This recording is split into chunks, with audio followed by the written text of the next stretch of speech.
మనసులో ఒకటి అనుకుని మాటల్లో ఇంకొకటి చెప్పడం మీకెప్పుడైనా ఇలా జరిగిందా? నాకైతే చాలాసార్లు జరిగింది. లోపల ఒక ఫీలింగ్ ఉన్నా బయటకొచ్చేసరికి ఆ మాట పూర్తిగా మారిపోతుంది. అనుకున్నది ధైర్యంగా చెప్పలేక, చెప్పిన తర్వాత దానికే కట్టుబడలేక మనలో మనమే ఎంత నలిగిపోతాం కదా. ఈ సంఘర్షణ మనల్ని ఒక్క క్షణం కూడా ప్రశాంతంగా ఉండనివ్వదు. మనసు చెప్పేది ఒకటి, మనం మాట్లాడేది మరొకటి అయినప్పుడు మన బంధాలు ఎంతలా దెబ్బతింటాయో మనకు తెలుసు.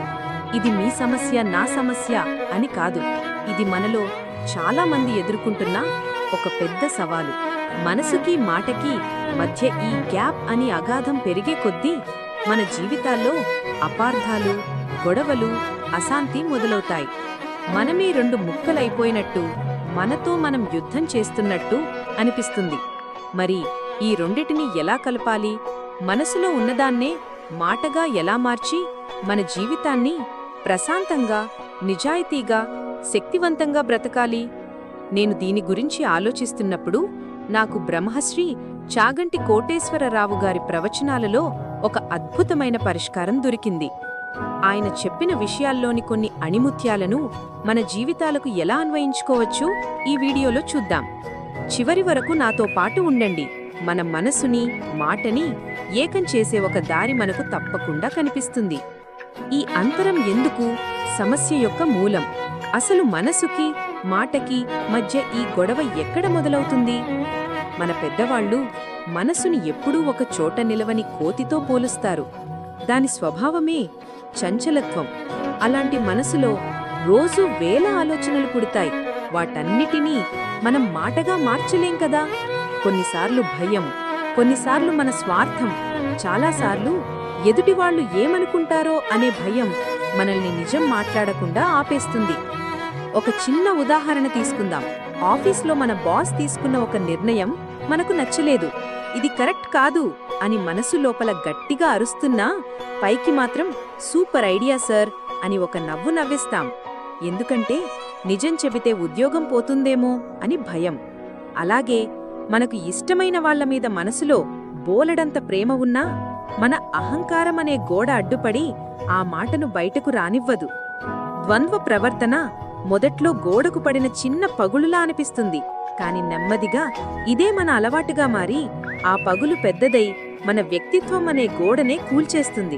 ఒకానొక దశలో మనల్ని మనం నమ్మలేని, మన మాట మీద మనకే విలువలేని పరిస్థితి వస్తుంది. మన మాటలు డొల్ల వెదురు బొంగుల్లా తయారవుతాయి, శబ్దం చేస్తాయి, కాని లోపల ఎలాంటి బలం, సారం ఉండదు. ఈ మానసిక ఘర్షణే ఈరోజు మనిషి ఎదుర్కొంటున్న ఒత్తిడికి, ఆందోళనలకు అసలు కారణమని చాగంటిగారు చెప్తారు. ఆయన చెప్పినట్టు మనసులో ఒకటి పెట్టుకుని పైకి మరొకటి మాట్లాడితే ఆ బ్రతుకుకి అర్థం ఎక్కడుంటుంది? సరే, మరి ఈ చిక్కుముడిని ఎలా విప్పాలి? దీనికి మన సనాతన ధర్మంలో, ముఖ్యంగా చాగంటిగారి ప్రవచనాలలో ఒక స్పష్టమైన మార్గం ఉంది. ఆయన చెప్పే అతి ముఖ్యమైన సూత్రం ఒక్కటే: నీ మనసులో ఏది ఉందో అదే నీ మాట కావాలి. ఈ రెండూ వేరైతే నీ జీవితం దారి తప్పుతుంది. యద్భావం తద్భవతి అని చాగంటిగారు పదే పదే గుర్తు చేస్తుంటారు. అంటే మన భావం ఎలా ఉంటుందో మన జీవితం కూడా అలానే రూపుదిద్దుకుంటుంది. మనసు ఒక దీపం లాంటిది. అందులో సత్యం అనే నూనె, ధర్మం అనే ఒత్తి ఉంటే మన మాటలు అనే వెలుగు దానంతట అదే ప్రకాశవంతంగా, స్పష్టంగా ఉంటుంది. మనసు ఒక సరస్సు స్వచ్ఛంగా, నిశ్చలంగా ఉంటే అక్కడి నుంచి వచ్చే ప్రతి మాట స్వచ్ఛంగానే ఉంటుంది. అదే సరస్సు బురదతో నిండి ఉంటే మన మాటలు కూడా విషం చిమ్ముతాయి. అందుకే మాటను సరిచేసుకోవడానికి ముందు మనసు అనే మూలాన్ని పట్టుకోవాలి. చెట్టు వేరుని వదిలేసి కొమ్మలకు నీళ్లు పోయడం వల్ల ప్రయోజనం లేదు కదా. మరి మనసుని శుద్ధి చేసుకోవడం ఎలా?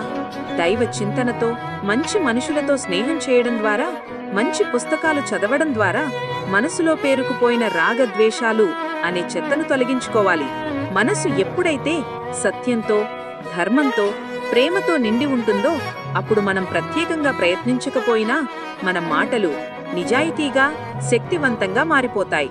అప్పుడు మన మాటకు ఒక బరువు వస్తుంది. మనం ఒక మాట మాట్లాడితే దానికి తిరుగుండదు. ఎందుకంటే ఆ మాట వెనుక మన మనసు యొక్క పూర్తి శక్తి నిలబడి ఉంటుంది. సజీవ ఉదాహరణ వాక్చతురుడు హనుమంతుడు. ఈ విషయానికి మన పురాణాల్లోకి వెళితే ఒక అద్భుతమైన ఉదాహరణ కనిపిస్తుంది. మనసుని మాటని ఏకం చేసి అసాధ్యాలను సుసాధ్యం చేసిన మహాపురుషుడు ఆంజనేయుడు. మనసు మాటల సమన్వయమనికి హనుమంతుడు ఒక పర్ఫెక్ట్ ఎగ్జాంపుల్ అని చాగంటిగారు ఎంతో గొప్పగా విశ్లేషిస్తారు. కిష్కింధాకాండలో రాముడు, లక్ష్మణుడు సుగ్రీవుణ్ణి వెదుక్కుంటూ వస్తారు. వాళ్లను చూసి భయపడిన సుగ్రీవుడు వాళ్లు ఎవరో తెలుసుకుని రమ్మని హనుమంతుణ్ణి పంపిస్తాడు. అప్పుడు హనుమ ఒక బ్రాహ్మణ వేషంలో శ్రీరాముణ్ణి కలిసి మాట్లాడుతాడు. ఆయన మాట్లాడిన తీరుకు శ్రీరాముడు ఎంతగానో ముగ్ధుడై లక్ష్మణుడితో ఇలా అంటాడు, లక్ష్మణ, ఇతను మాట్లాడిన మాటల్లో ఒక్కటంటే ఒక్కటి తప్పు కూడా లేదు. ఎంత స్పష్టంగా, మృదువుగా, అవసరమైనంత వరకే మాట్లాడాడో చూశావా? ఇతని మనసులో ఎలాంటి కల్మషం లేదు. అందుకే ఇతని మాటలో ఎంత శక్తి, స్పష్టత ఉన్నాయి. హనుమంతుని విషయంలో ఆయన మనసు ఒక స్వర పరికరమైతే ఆయన మాటలు దాని నుండి వెలువడిన స్వచ్ఛమైన సంగీతం. ఎందుకంటే ఆయన మనసు శ్రీరాముడిపై భక్తితో సంపూర్ణంగా శృతి చేయబడింది. అందుకే ఆయన మాట సీతమ్మకు ధైర్యాన్నిచ్చింది, విభీషణుడికి భరోసానిచ్చింది, రావణుడికి హెచ్చరికగా మారింది. హనుమ తన మనసు, మాట, శరీరం ఈ మూడిటిని రాముడికే అర్పించాడు. అందుకే ఆయన కేవలం కార్యాన్ని సాధించడమే కాదు, అందరి మనసులను గెలుచుకున్నాడు. మనసులో పరిపూర్ణమైన భక్తి, మాటలో సంపూర్ణమైన సత్యం ఉంటే ఆ వ్యక్తికి అసాధ్యం అనేది ఉండదని హనుమంతుని జీవితం మనకు నేర్పిస్తుంది. మాటల శక్తి, నిర్మాణం లేదా విధ్వంసం. ఒకవైపు హనుమంతుని మాటలు బంధాలను కలిపితే మరోవైపు మహాభారతంలో కొన్ని మాటలు ఒక మహాయుద్ధానికే కారణమయ్యాయి. మయసభలో ద్రౌపది అన్నా గుడ్డివాని కొడుకు గుడ్డివాడే అనే ఒక చిన్న మాట దుర్యోధనుడి గుండెల్లో ఎంత పెద్ద మంటను రగిలించిందో, అది చివరికి కురుక్షేత్ర సంగ్రామానికి ఎలా దారితీసిందో మనకు తెలుసు. దీనివల్ల మనం ఏం నేర్చుకోవాలి? చాగంటిగారు చెప్పినట్టే మాట కత్తి కన్నా చాలా పదునైనది. కత్తి చేసిన గాయం ఏదో ఒక రోజుకు మానిపోతుందేమో, కానీ మాటతో చేసిన గాయం జీవితాంతం పచ్చిగానే ఉంటుంది. మన మాటలు మనం నాటే విత్తనాల వంటివి. మంచి మాటలు మన సంబంధాలలో అందమైన పూల తోటలను సృష్టిస్తే, చెడు మాటలు ముళ్ల పొదలను పెంచి మనల్ని, మన చుట్టూ ఉన్నవాళ్లని గాయపరుస్తాయి. మాట అనేది ఒక అద్భుతమైన శక్తి. దాన్ని మనం నిర్మాణానికి వాడచ్చు, విధ్వంసానికి వాడచ్చు. ప్రేమగా పలికే ఒక మాట ఒకరిలో ఆత్మవిశ్వాసాన్ని పెంచితే, కఠినమైన మాట వారిని పూర్తిగా కుంగదీస్తుంది. అందుకే మాటను ఆయుధంగా కాదు, ఔషధంగా వాడమని చాగంటిగారు బోధిస్తారు. మన మాటలు అవతలి వారికి సాంత్వన ఇవ్వాలి కాని వారి బాధను పెంచకూడదు. ఆచరణలో మార్గాలు, రోజువారీ జీవితంలో సమన్వయం.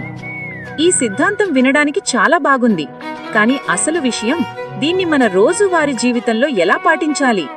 దీనికి చాగంటిగారు చెప్పిన కొన్ని చాలా సులభమైన, ఆచరణీయమైన మార్గాలు ఇప్పుడు చూద్దాం. ఒక్క క్షణం ఆగండి, ద పాజ్. ఎవరితోనైనా ఏదైనా మాట్లాడే ముందు ఒక్క సెకండ్ ఆగండి. ఆ ఒక్క క్షణంలో మిమ్మల్ని మీరు 3 ప్రశ్నలు వేసుకోండి. నేను చెప్పబోయేది నిజమేనా? ఇది ఇప్పుడు చెప్పడం అవసరమా? ఇది అవతలి వారికి మేలు చేస్తుందా? ఈ మూడిటికి అవును అని మనస్ఫూర్తిగా అనిపిస్తేనే ఆ మాట మాట్లాడండి. నామస్మరణ. ఆగకుండా పరిగెడుతున్న మనసుకి ఒక మంచి పని అప్పగించండి. నామస్మరణ అనేది మనసుకి ఒక వాటర్ ఫిల్టర్ లాంటిది. అది చెడు ఆలోచనలు అనే మలినాలను వడకట్టి స్వచ్ఛమైన ఆలోచనలను మాత్రమే మనలోకి పంపుతుంది. మీకు నచ్చిన దైవం నామాన్ని స్మరించడం వల్ల మనసు చెడువైపు వెళ్లకుండా శుభ్రపడుతుంది. మనసు శుభ్రంగా ఉంటే మాట కూడా శుభ్రంగానే వస్తుంది. సాక్షిగా గమనించండి. విట్నెసింగ్. మీలో పుట్టే ఆలోచనలను జస్ట్ గమనించండి. ఇది రోడ్డు పక్కన నిలబడి వేగంగా వెడుతున్న ట్రాఫిక్ ని చూసినట్టు.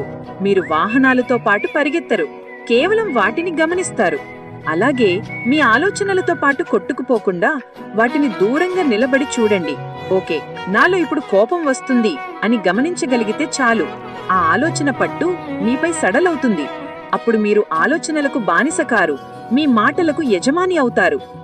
సత్యవ్రతం. ఎప్పుడూ నిజాన్నే మాట్లాడటాన్ని ఒక వ్రతంలా పెట్టుకోండి. అయితే ఆ నిజం ఎప్పుడూ ప్రియంగా ఉండాలి.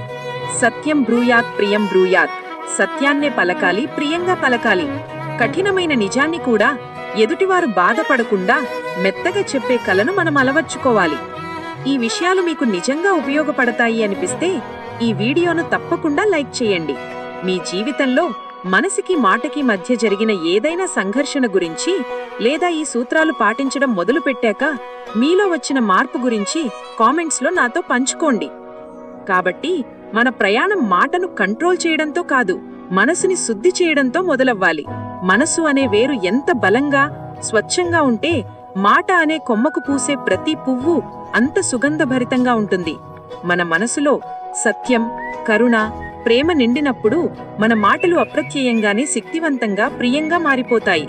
మన మనసుని మన మాటతో ఎప్పుడైతే కలుపుతామో అప్పుడే మన జీవితం సంపూర్ణమవుతుంది. అదే అసలైన యోగం. అదే నిజమైన ప్రశాంతతకు, ఆనందానికి అసలైన రహస్యం. చాగంటి గారు మనకు అందించిన ఈ జీవిత రహస్యాన్ని మన జీవితాల్లోకి తీసుకువచ్చి మన మాటను, మన వ్యక్తిత్వాన్ని ఉన్నతంగా తీర్చిదిద్దుకుందాం. ఇలాంటి మరిన్ని మంచి విషయాల కోసం మా ఛానల్ని సబ్స్క్రైబ్ చేసుకోండి.